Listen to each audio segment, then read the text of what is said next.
Okay. So I will go ahead and ask Roger to give an opening prayer, since hopefully you can hear him okay.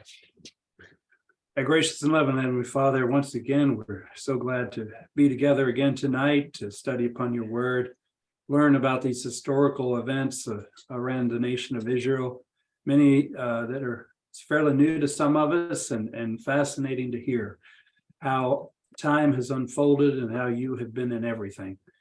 And nothing has happened that you did not orchestrate or plan to the end of the setting up of your kingdom and the nation of Israel.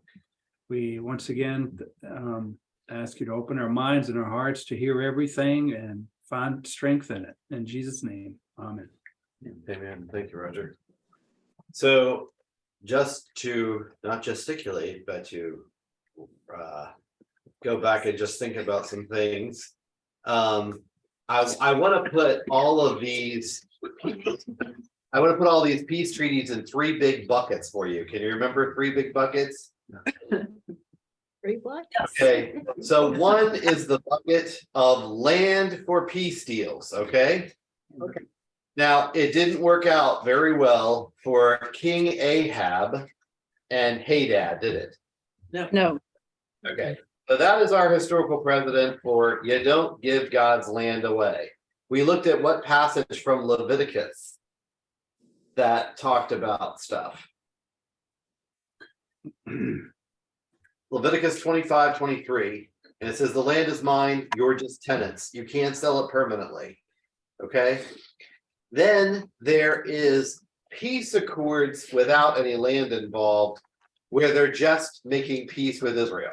The principle I kind of think fits there is the promise made to Abraham, Isaac, and Jacob. Those nations that bless you, I will bless. Those nations that curse you, I will curse. So if they're blessing Israel, they in turn will be blessed. If they're cursing Israel, they in turn will be cursed. So this 1994 Jordanian peace accord was basically a huge benefit to Jordan and not a whole lot for Israel. And it was Jordan who gave up the land. They gave up the West Bank, but what was the reason why it was beneficial for them? They got out of their debt. 2.5 million Palestinians have been that way. We stood in the dirt. 2.5 million Palestinians were somebody else's problem Yep. because the king of Jordan was threatened by them. It would upset the balance of power in Jordan. So when he really thought about it crucially, is it that big a deal to give it up? And he's like, no. Plus, he got millions of gallons of water from Israel. And thirdly, they had peace between their two kingdoms. So I just want to review what that peace treaty did of 1994.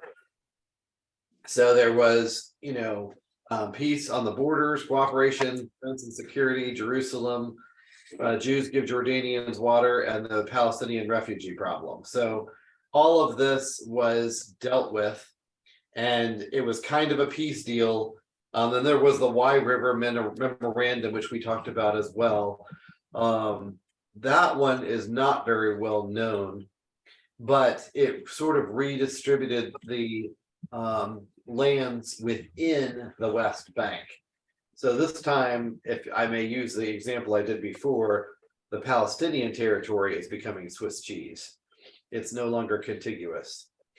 And then we talked about what happened with Ariel Sharon's visit and how the first and second intifada was, well, this is the second intifada, but how it was tied into this. He got permission from PLO to go to the Temple Mount.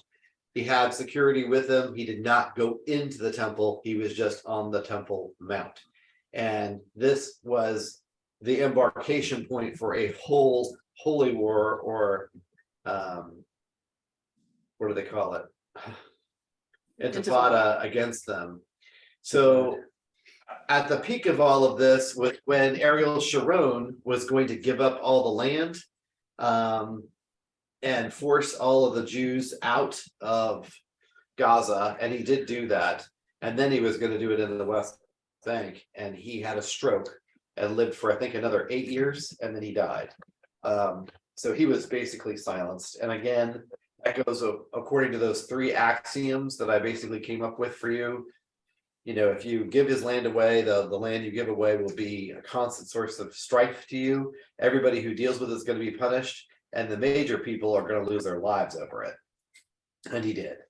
And then we talked about the embassy moves, and Guatemala and a couple other countries, including the United States, has moved their embassy from Tel Aviv to Jerusalem. Now, recently, Netanyahu has come back to power. He's reassembled a government. There was a big demonstration, I think of like 100,000 people in Tel Aviv this week. What was that about? Why were they protesting? They label slapped it three ways. Well, one thing was doing away with the right of return kind of thingy to the land. Of Palestinians. Yeah. But also, he changed the court. Well, his benefactors this time are different. They're not the left side, they're the right, the religious right, the Orthodox right. Mhm. So they started instituting more laws about the Lord back into it. And they said, oh, it's misogynistic because it doesn't allow abortion. It's anti-gay, it doesn't allow HBQ2, whatever. And then they said, the BLT, and then they said it was anti-Arab, all to label slap it so that he didn't get his way in the courts. So anyway, we talked about how everything had changed in Damascus, and to look out for that. So we had started to talk about the Abrahamic Accords, and I think we read this, right? Or no? We got into talking about it a little bit. Yes, because we went to the next video too. Okay, well, let's just say the Abrahamic Accords were an idea during the Trump administration to bring together these Arab countries who are the descendants of Abraham, and so were the Jews. That's why it got its name, the Abrahamic Accords, was try to unify all this mess. And what had always been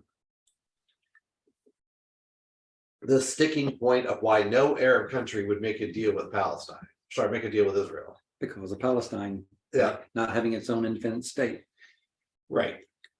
Ding, So- ding, ding. So we're gonna see some interesting things about this, but so far it's been what countries that have signed the Abrahamic Accords?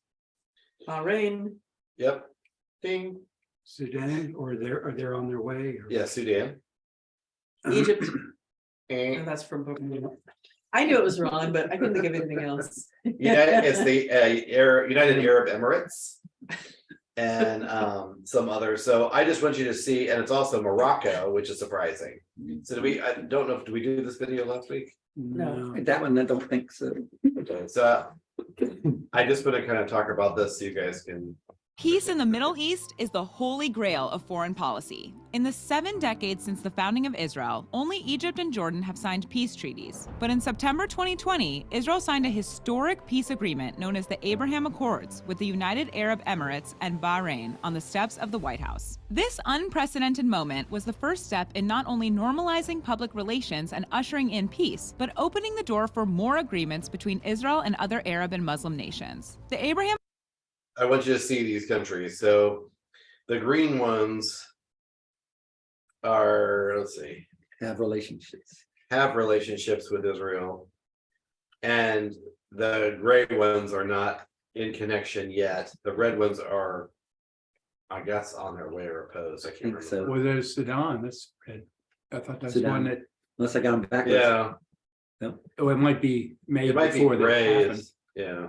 There's a Accords key, were almost immediately followed by Sudan and then Morocco, joining the agreement just a few weeks later. With this, Israelis can finally fly to places like Dubai, Khartoum, and Abu Dhabi. Maybe a Chabad house in Tehran is next. But how did this deal come about? Who were the players at the table? And what did negotiators have to overcome to make this dream a reality?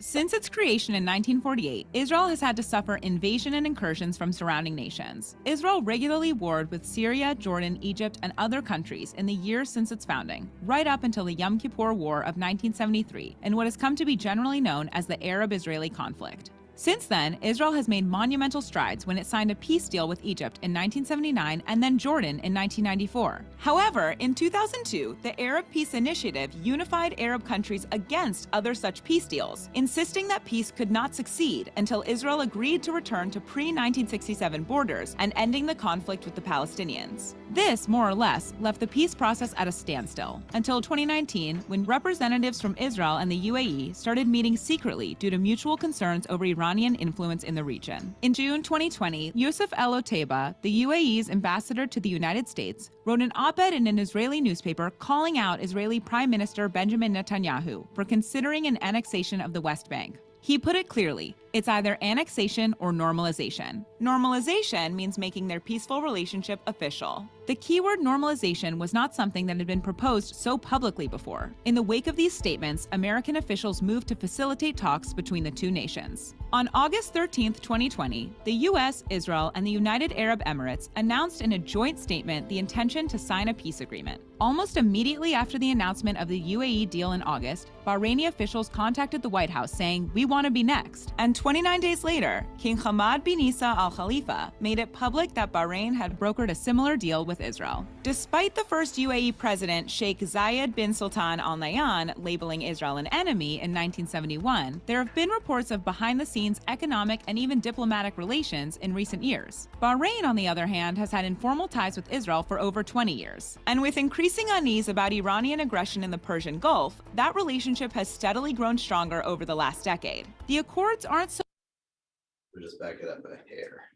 Okay, so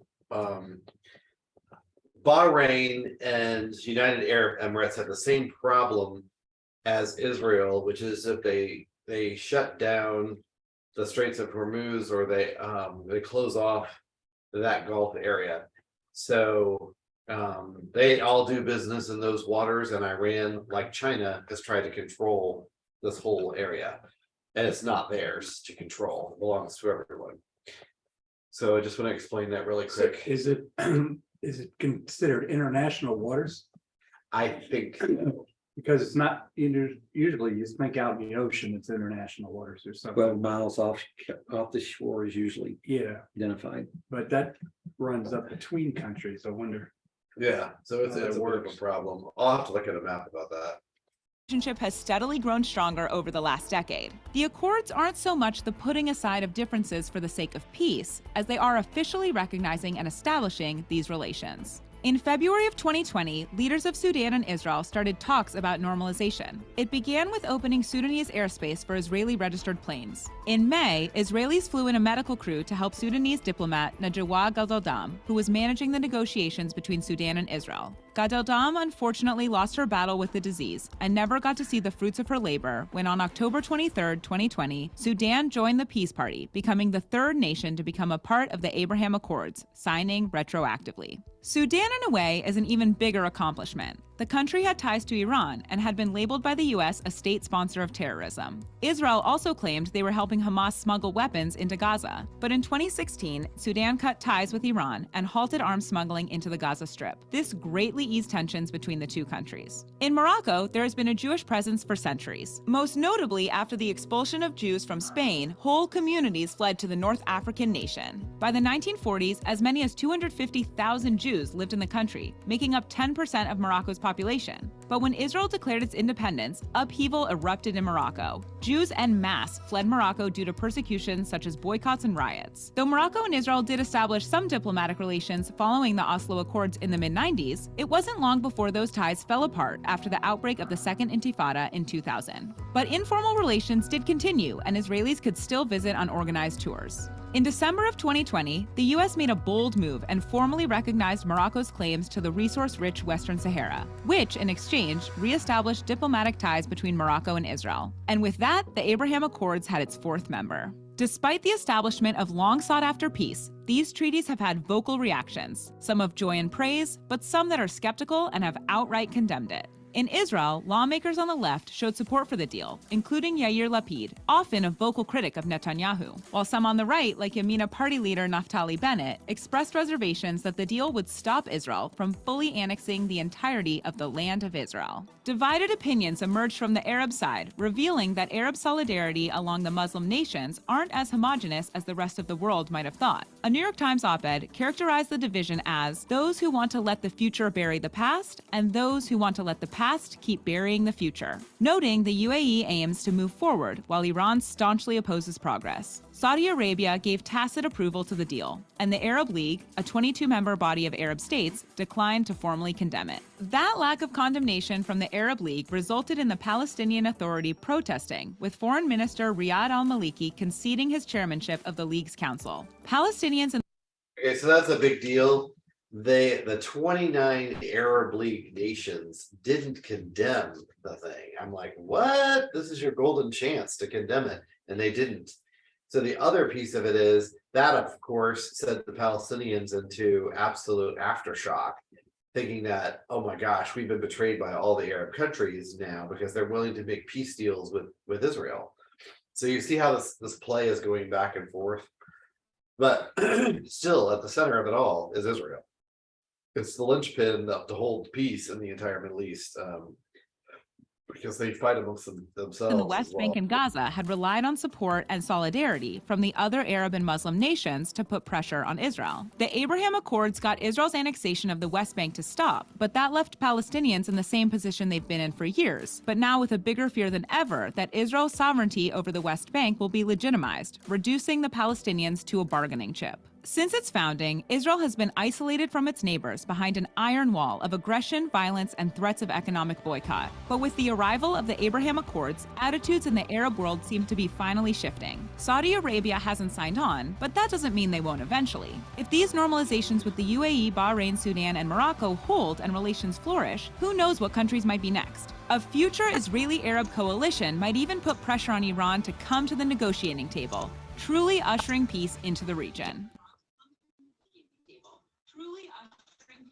Now that's a false sense of security. That's the false sense of security that the world feels. They see this as, oh, if the Abraham Accords go on, then this will solve the problem internationally. So I know this is a lot of words on a page, but this is directly from the verbiage with the Kingdom of Morocco, which is on the west coast of Africa. What's significant about it is the Jews, like they said, fled there after the Spanish Inquisition of 1482. They didn't have any place else to go. And then more recently, the Jews were kicked out of the country, but now they're trying to normalize some relationships with them because there was a lot of Jewish historic sites in Morocco. So can I get a reader for the top paragraph, and then we'll split the left side and the left side. All right, I'll so take it. For the first paragraph?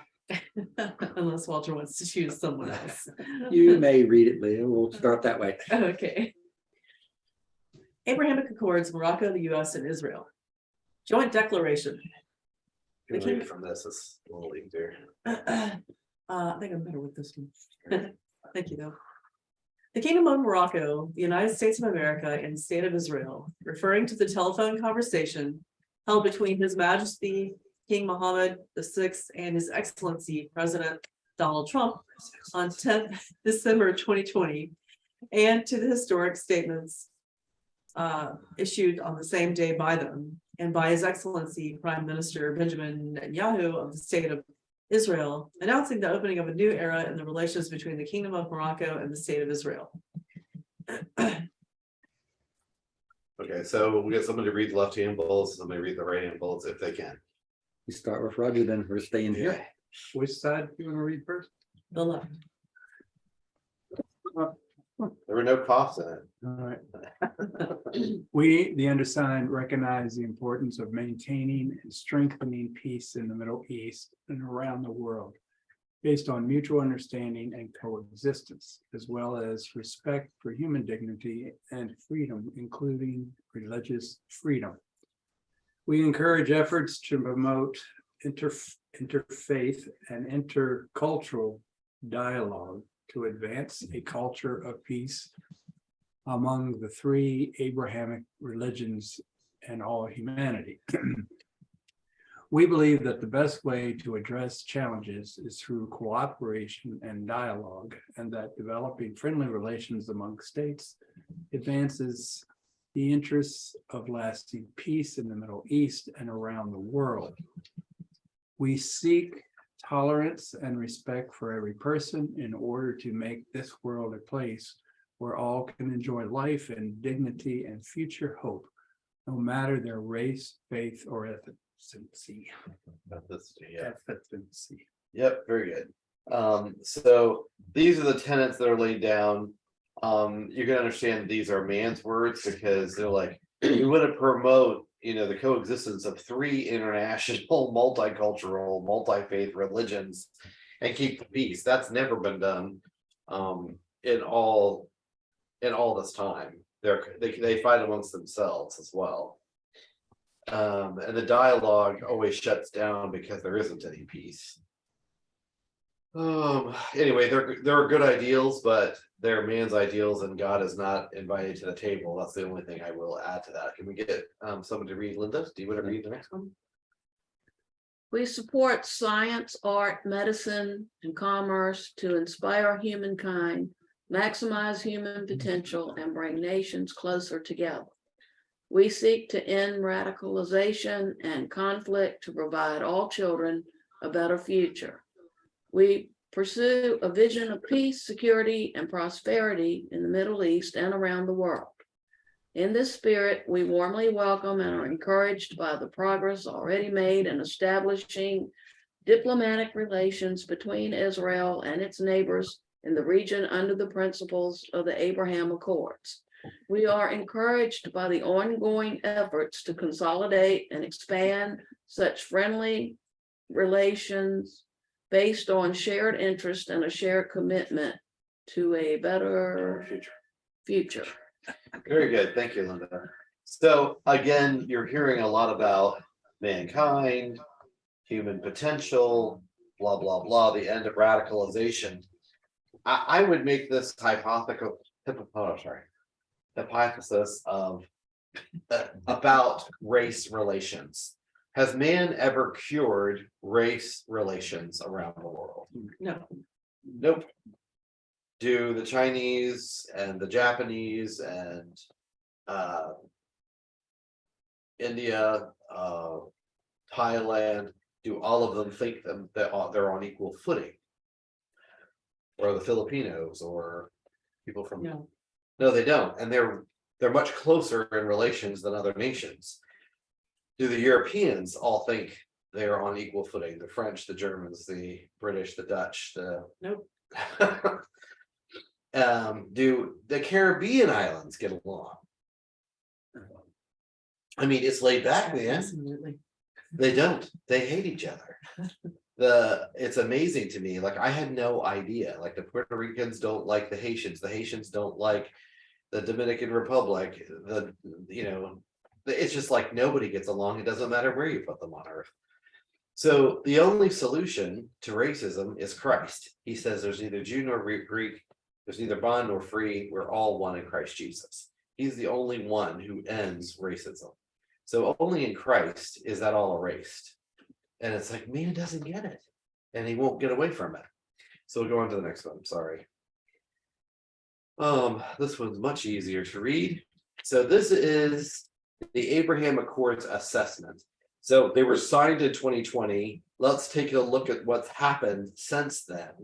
And this is by two really incredible international experts. It's written by Gerald M. Fierstein and Joel Uzonsky. So we'll find out who they are at the end. Can I get a reader for this slide? Walter, Yes, you I'll can- read it. Did you say okay or what? He loves the. Okay. 2 years after the September 15th, 2020 signing of the Abraham Accords, which normalized diplomatic relations among Israel, the United Arab Emirates and Bahrain, Morocco, and potentially Sudan, progress in developing relations has achieved mixed results. As anticipated, normalization has opened new opportunities for defense and security cooperation, especially among Israel, Bahrain, and the UAE, which share a common perspective on the security threat posed by Iran. The subsequent agreement to organize the Negev Forum, which also folded Egypt into the Abraham Accords coalition, offered additional possibilities for the cooperation on shared interests, including energy, food and water security, health, and other issues.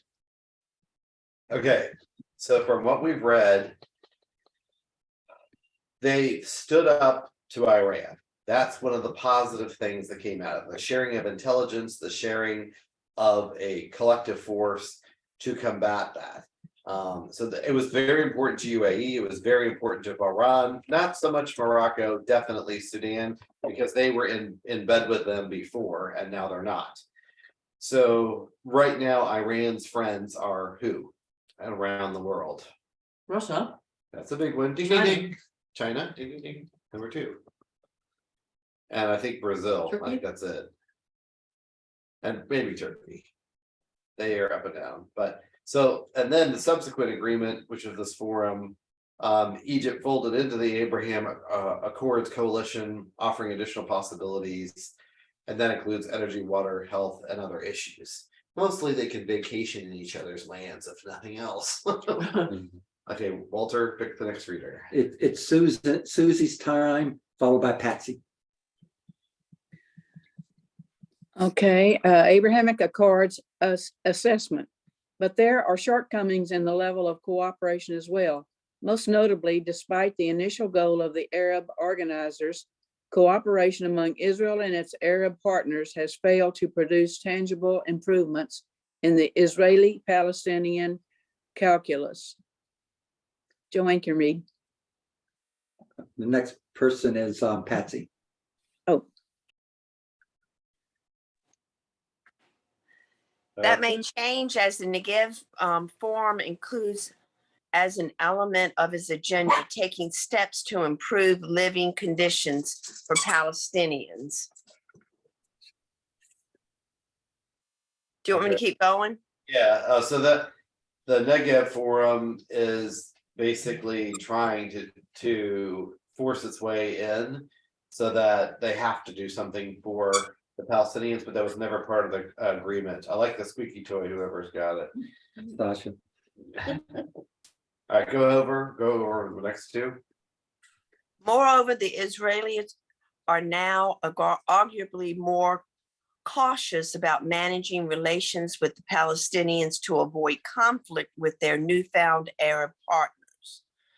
But any real change for Palestinians has so far been nearly invisible, and the potential that the November 1st elections in Israel will produce another swing in the hard right could make even a positive change in tone a relic of the past.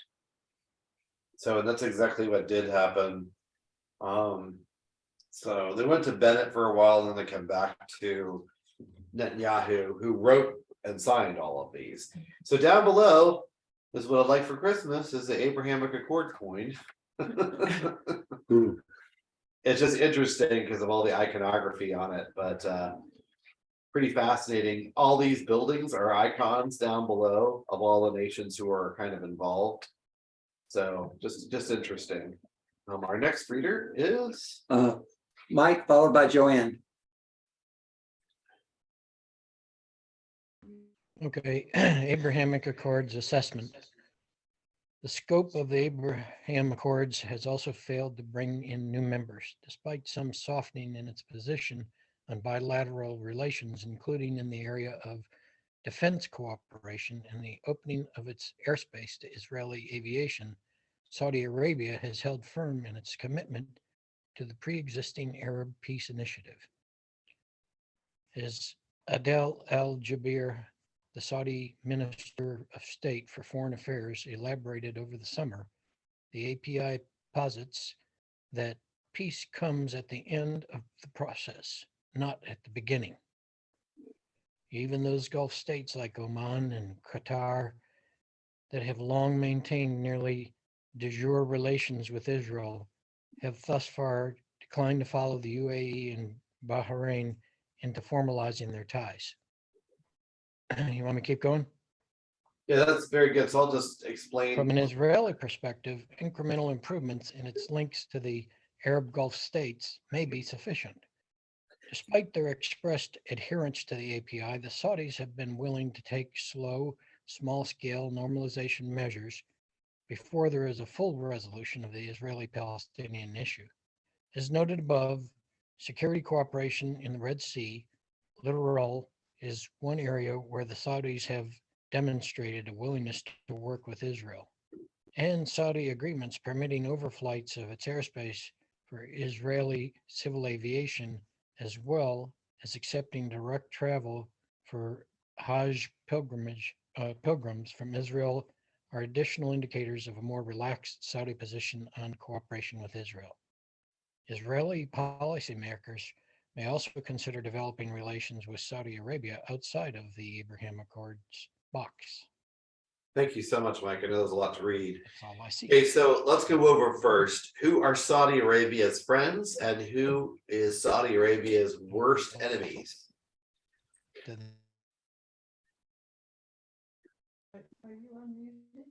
Yeah, I can't hear you.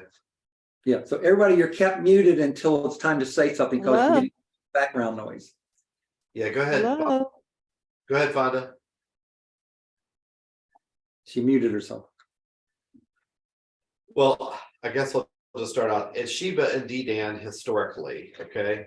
So still part of the Greater Arab Confederation. Their worst enemy right now is Iran. Okay, so Iran is fighting a proxy war in Yemen and has for 2 or 3 Hello? decades. Does everybody know what a proxy war is? Yeah. Somebody else fighting your battle for you. Well, you support that side, yeah. So they're both using a different side in Yemen, and Iran is funding and giving arms and munitions to one side, and Saudi Arabia is giving it to the other because they know how much that will upset the balance of power around Saudi Arabia. Is Yemen right there at the bottom right? Yes, And Bahrain is right next to.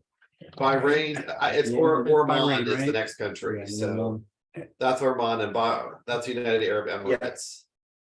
Bahrain is the one at the left, right? Isn't That's- that Bahrain? No, that's United Emirates. Bahrain. This is Yemen, where I'm putting this. Okay. This is Oman, this Oman. is United Arab Emirates, and that's Wait. Qatar, Cutter's up there, yeah. and then this is Kuwait, Wait, Iraq, Syria, Jordan, Israel, Egypt, Sudan, South Sudan, Ethiopia, Somalia. And this is Djibouti. Who? Djibouti. where did you say Bahrain? Bahrain? Yeah. Oh my gosh. I thought it was one of Let me go back those to at the the bottom slides. there. I thought I had it on one of these maps. Yeah, it was. You did. Gotta go going. Keep going. Wait It's a hard to minute. keep all these countries in your head when you hear them because they're I so literally- small. I have to test myself constantly on them. Okay, so I know this is Yemen, I know this is Oman, that's United Arab Emirates, that's Qatar. One of these other little ones that I'm trying to remember is Bahrain. But I know this is Iran, that's Iraq, that's Turkey. This is Syria and Jordan. And these little countries up here, that's Azerbaijan, that's Jordan, sorry, Georgia.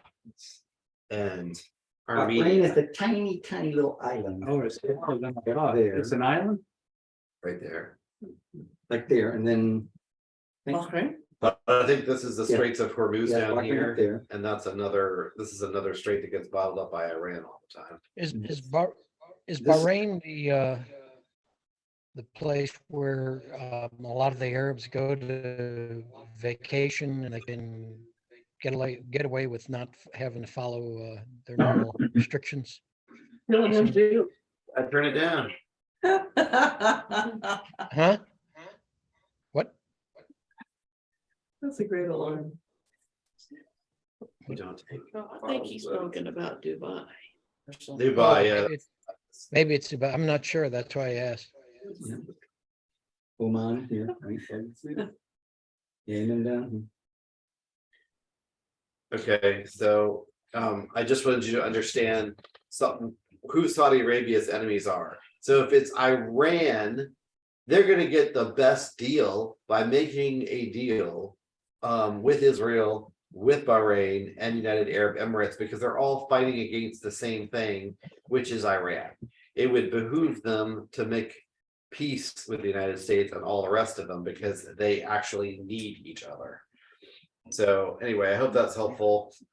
Well, what is? Yes, go ahead. Yeah, there's also another underlying issue between Iran and Saudi Arabia, and that is the fact that the Iranians are of the Shiite division of Islam, and the Saudis are of the Sunni division of Iran, which have been more or less warring against one another for centuries. To determine It has both, the doesn't it? proper, descendant or the one who followed Muhammad in his order of succession. Right. What I haven't understood is, what is the Saudis' problem with Israel? Why they won't come on board, or why they? Because they have not returned to the pre-1967 landmarks or Borders. Oh, they want that from. Well, they never had it to begin with. It belonged to Egypt and Jordan and Syria. It had nothing to do with Saudi Arabia. That's what I don't get. yeah, but it shows the cooperation between all the Arab states and the Arab League. If you recall back after the 6-Day War in '67, in September of that same year, the Arab League held a summit in Khartoum, Sudan, and there they issued their statement as to their position against Israel concerning the Palestinians. And remember about as a result of that summit between the Arab League nations there, they came to the famous three no's conclusion in their relationship with Israel. No peace with Israel, no recognition of Israel, no negotiations with Israel. And furthermore, it says, and the insistence of the rights of the Palestinian people in their own country. So, Saudi's still trying to hold to that somewhat. 1967 Arab Summit conclusion there, or agreement that they arrived at in Khartoum, Sudan. So Saudi's still holding that position somewhat in saying that for them to join the Abrahamic Accords, Israel's going to have to, give up the lands pre-1967 and allow the Palestinians to have a state of their own. But hopefully will never happen. But anyway, I don't think it will. No. I have a really interesting graph to show you for the Pew Research, whatever it is called, survey. And it shows you, do you think two-state solution will keep the peace in the Middle East? Everybody said no. And I'm like, but what are we doing this for? Right. So retarded. Okay, who's our next reader? All right, we were up to Sister Joanne. Similarly, both Oman and Qatar have continued their long-standing practical engagement with Israel. Although Doha criticized the Abraham Accords and reiterated its support for the API, the Qatar government has maintained its under-the-radar working relationship with Israel. For its part, Oman has sustained warm, if quiet, relations with Israel for nearly 50 years, perhaps the oldest such relationship between Israel and the Gulf state. Today, it's most noticeably characteristic by Israeli participation in the Muscat-based Middle East Desolation Research Center, the last of the Madrid process initiatives still extant. Okay, so desalinization of ocean water is extremely important for the entire Middle East. And the country with the most advanced technology in desalinization is Israel. If I were the Prime Minister of Australia, I'd be hiring these guys to bring some water into the desert. But so there's a lot of quiet relationships between Oman and Qatar, which is very interesting because I was showing you, this is Oman right here, right next to Yemen, United Arab Emirates, Qatar, Kuwait, and all that.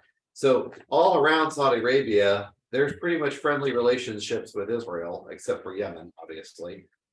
So it could spread to the region, but this is man's dealings, and it's all predicated on Israel not expanding anymore into the occupied territories.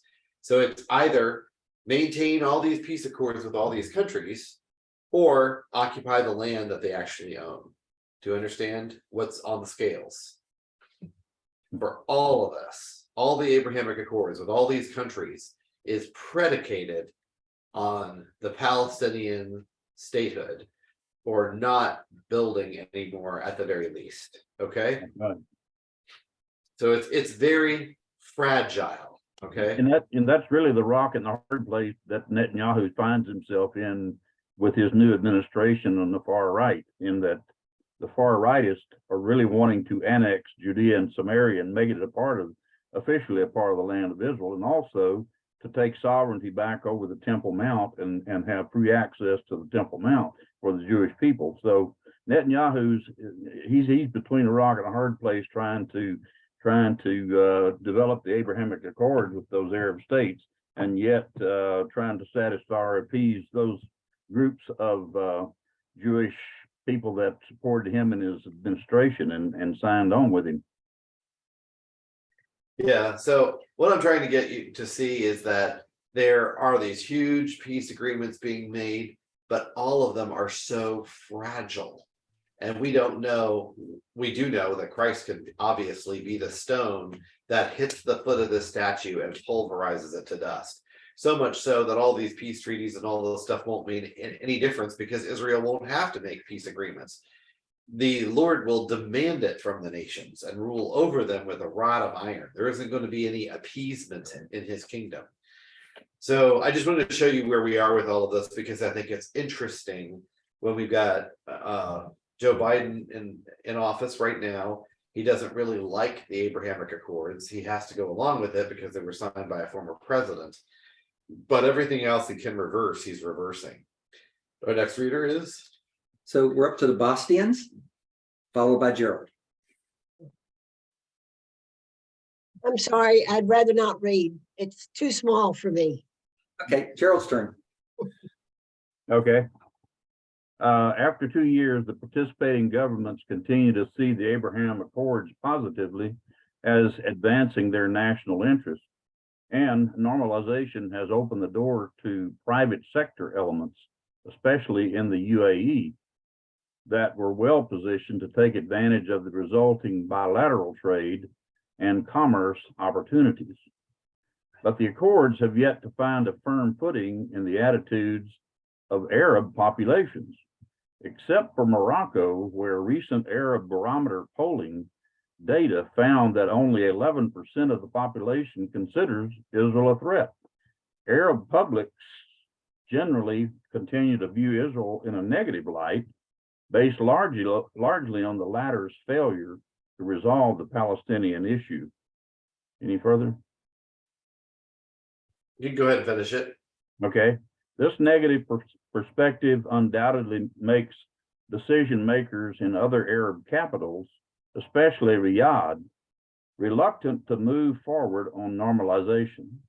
The risk, therefore, is that the absence of progress on the Palestinian front will ultimately lead to the Abraham Accords being perceived as another cold peace. So this was written by Gerald Fierstein, a distinguished senior fellow on U.S. diplomatic relations in the Middle East and director of the Arabian Peninsula Affairs Program. And Dr. Joel Guzanski is a senior research fellow at the Institute for National Security Studies and the non-resident scholars at MEI, specializing in Gulf politics and security. So anyway, very interesting assessment of the Abrahamic Accords 2 years after they were all signed. What does this mean for us as believers? I don't want to go down this rabbit hole. Everybody's like, you're just giving us current events. We don't care. I want people to get that there's 3 buckets of these agreements. The peace for land deals is going to cost everybody everything. There's the ones that are sort of tried but failed, like the Madrid conference, the Wye River, and some of the others. And then there are these Abrahamic Accords, which seem like they're going to cause peace to dwell in certain countries. But I would say right now, the whole process is stalled and it's yet to be completely fulfilled. I would say the only principle I can sort of put to this is the one that the promise of Abraham, Isaac, and Jacob: those that bless you, I will bless; those that curse you, I will curse. But we know from Zechariah 12, Jerusalem is going to be a burdensome stone. Anybody who tries to move it is going to seriously injure themselves. And we know it's going to be a torch among the sheaves, that anybody who messes with Israel is basically going to catch on fire. So it's a very tenuous, pressure heavy region. It hasn't always been this way. When people say it's always been this way, you say, no, that shows your ignorance of history. For 500 years, it was under the Ottoman Empire, and it didn't change until World War I. It is the French and the British surveyors who changed all the countries in the Middle East because of the Sykes-Picot Agreement of 1916. Use this evidence in your arguments with people, because you're going to have them, and you can say, I know this history. It hasn't always been this way. This all started after World War I. And you can tell them the Sykes-Picot Agreement. You can tell them that it's the British and French surveyors who carved up the Middle East like a pie, and they didn't pay attention to Sunni and Shiite Muslims or nationalities or ethnicities. They just did it because you're going to get this oil, we're going to get this oil, and that's how it was all determined. I was read many times that some of the lines were intentionally drawn to do exactly what you said, which divide between the nationalities, to break up their ability to come together and do things and to create tension so that you could rule over them better, because they can't all get together. Exactly. So that worked very effectively. So we only have 15 more minutes left of class, but I want to talk about this next, which is the real threat to Israel. That is a real and present danger. They've been building up uranium-rich plutonium and all this other stuff in anticipation of sending rockets into Israel. They've already marked the targets they plan to hit. I will show you that map. They know exactly what they're going to hit and where they're going to hit. So let's read into this. This is the foreign policy forecast of the Middle East for 2023, this year. And it's from the Institute of Contemporary Affairs, founded jointly with the Weisher Family Foundation. And this came out this month. I mean, this is brand new. So I'm trying to give you the best. Leah, would you? My turn? Yep. Okay. Iran's threat to Israel. Will Iran pursue its goal to cross the nuclear threshold and master a nuclear device and long-range missiles capable of hitting Israel? Could this development trigger a nuclear arms race in the Arab Middle East, especially since we are witnessing the development of an Arab front in opposition to the Iranian hegemony? Israel is concerned over the future of the Palestinian Authority, PA, with one issue centering on what to expect after the demise of Mahmoud Abbas, the chairman of the PA, who will be 88 in 2023. Are Iranian drones the latest threat to international stability?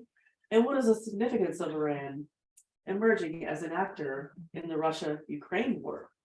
What role will new technologies such as lasers and cyber warfare play in the Middle East conflicts? So these are all excellent questions, and this is what they start with. As a matter of fact, I read 3 articles today saying the biggest financial boom around the world is this: foreign military sales. Yep. Why? Because everything's coming to the center with Ukraine. Europe's having to buy all new weapons so it can support itself in case Russia spills over Iran and comes into Europe. The Middle East is preparing for the same thing. Africa is always buying weapons because they're always at war with different nations. The United States has to backfill what it's giving to them. We're spending billions and billions of dollars in supporting Ukraine because Iran is sending weapons into Ukraine on behalf of Russia. So literally, can you see this black hole spinning all around Ukraine? And it's just sucking all the materials out of it. Nobody's paying attention to the Iran's nuclear program because of Ukraine and because of China's constant threats with Taiwan. So it creates the perfect smoke storm, so nobody's paying any attention to what they're doing, except for Christadelphians, right? We hope. We hope. Okay, next reader. And this is a wonderful map because it's showing you is Israel's neighbor, that they're surrounded by terrorist organizations. So I don't know if you all can read it. In Egypt, they have the Muslim Brotherhood. In Gaza Strip, they have Hamas. In northern Israel and also Lebanon, there's Hezbollah. In Syria, they have the Islamic State and the Iraq and the Levant, which is ISIS or ISIL. You all should all be familiar with that. Then there's Al-Qaeda in Iraq and several other places, and Hezbollah sponsorship. And then Hezbollah Islami in Iran. And you can see all these other terrorist groups, Al-Shabaab in Ethiopia, Sudan, and other places, the Lord's Resistance Army, Ansar Beit al-Maqdis, all these different places. These are all the people who hate them. It's in 3 different continents. So Roger's our next reader. Go ahead. Okay. Good luck with all these words. Hezbollah, Hamas, and Islamic Jihad, with the active assistance of Iran, has been concentrating on turning their arsenal of thousands of missiles into precision-guided munitions, PGMs, with sophisticated electronic systems designed to overcome Israel's formidable array of counter-missile systems. What is the likelihood of an outburst of Palestinian violence on the scale of the Second Intifada, with Hamas and the Islamic Jihad joining forces against Israel and possible intervention from Hezbollah in Israel's northern borders? So these are all questions to think about, because he's in this article, they're just pointing out all of these things are going on simultaneously. It's like having a global minefield, and these things are all ready to just go off. So this is the map I was promising you. In the Tehran Times, they tell Israel just one wrong move. Those red dots are all the places they plan to strike. There's a lot. Yeah, followed by a nuclear retaliation from Israel and you don't exist. Okay. Yeah. So the bottom right is their striking distance. Okay. So I want you to see this. Those are the 3 places they can strike from: Tazram Missile Silo Complex, the Saman Missile and Space Center, and good luck with the next one. It's Khurabanabad Missile Silo Complex. So from those 3, it makes like a very shallow clover leaf, but you can see the 1,500 kilometers and the 2,000 kilometer striking distance. Okay. So what is within the northwest striking distance of Iran right now? Yeah. Kiev. Very good. What is within the 1,500 kilometer parameter in Saudi Arabia that would be pretty bad if they hit? Riyadh. Can be bad. So, and anything in Israel is fair game to them. So you can see how strategic these weapons are and what they could strike. Who's our next reader? Linda is. Go ahead, Linda.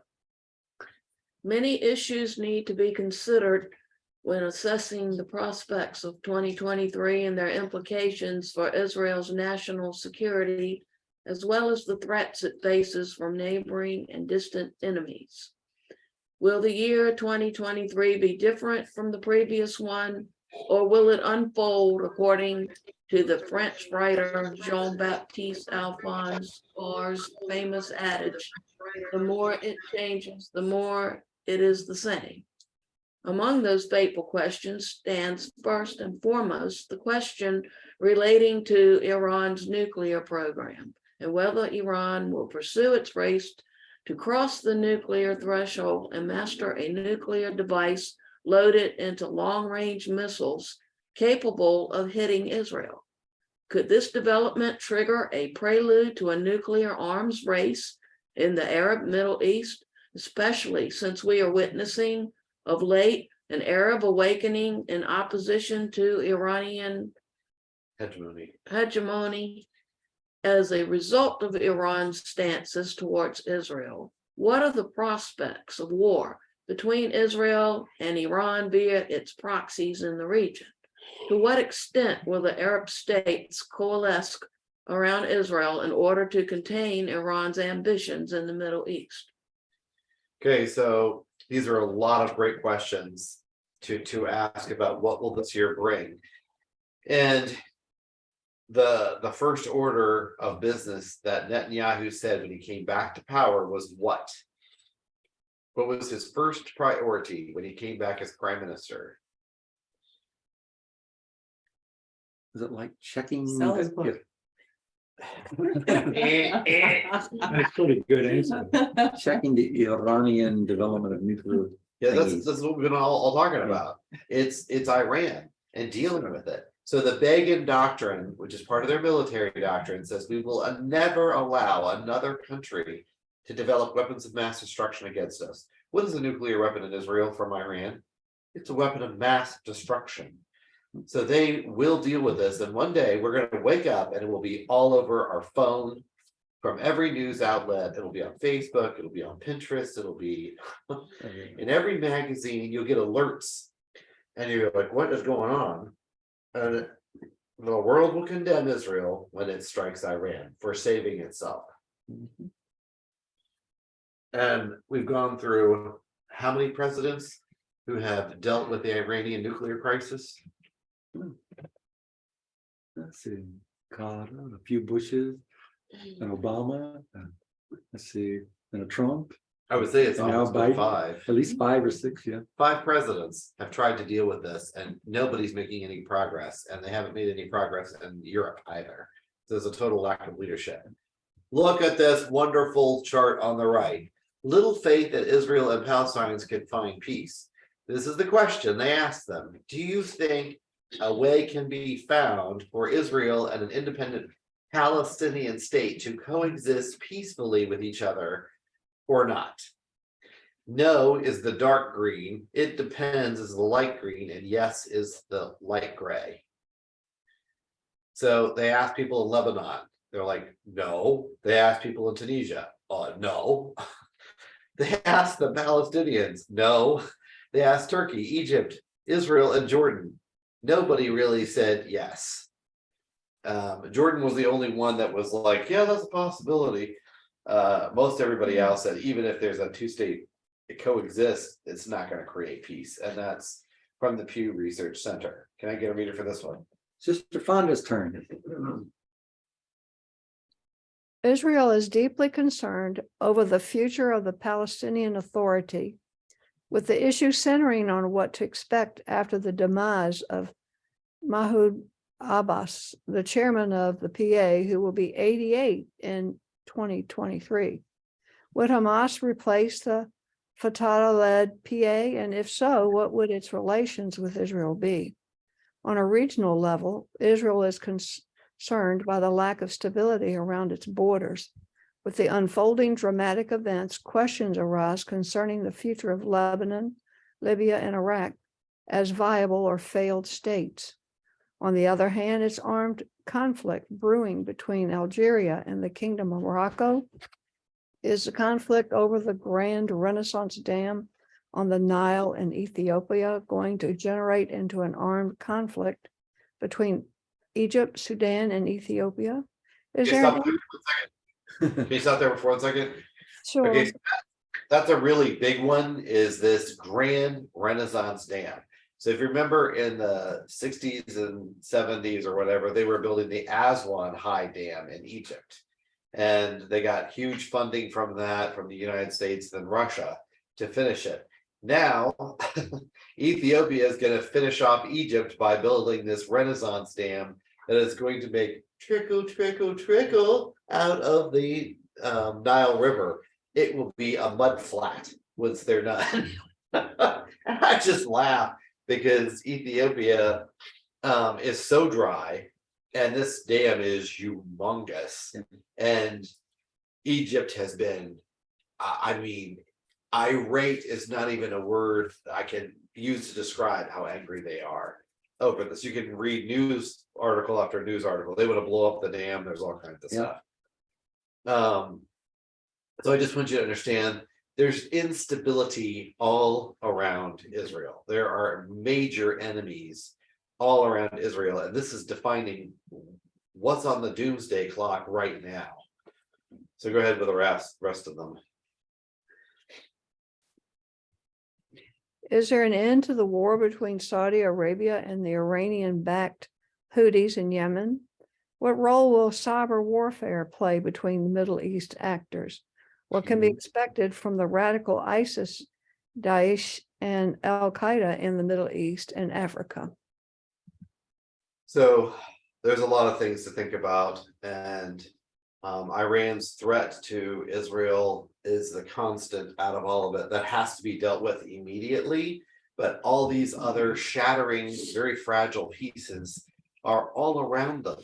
And it's like, do you see why the stone that is Christ, when it hits the foot of this giant man, is going to just shatter into a million pieces?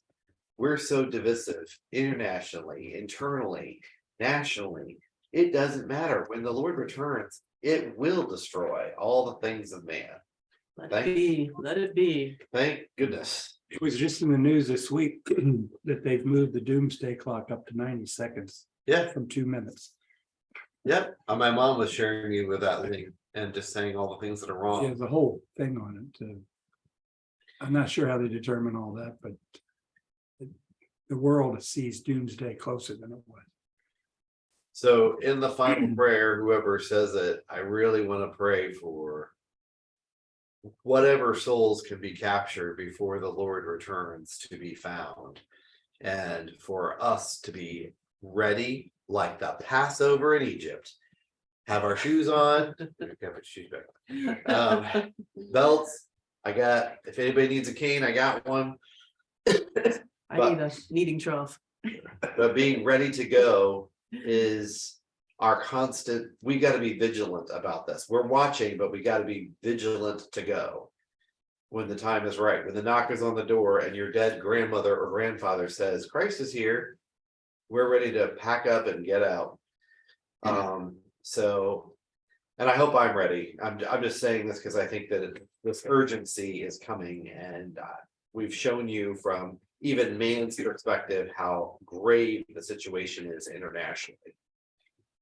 So who would like to give the closing prayer with that in mind? Walter? Oh, I can, yes. Our dear, kind, and merciful Heavenly Father, we are truly thankful that you have allowed us to gather here this night to learn more in consideration of your people, of the words and plans you have for them, to see how clearly the world stands against them. But they know not who they stand against. For there be more with them than against those who come. For you know your servants are there waiting for that time, when thy son shall return and establish thy kingdom here upon the face of this earth.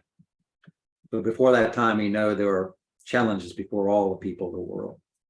So many have yet to come to know who your son is and to understanding.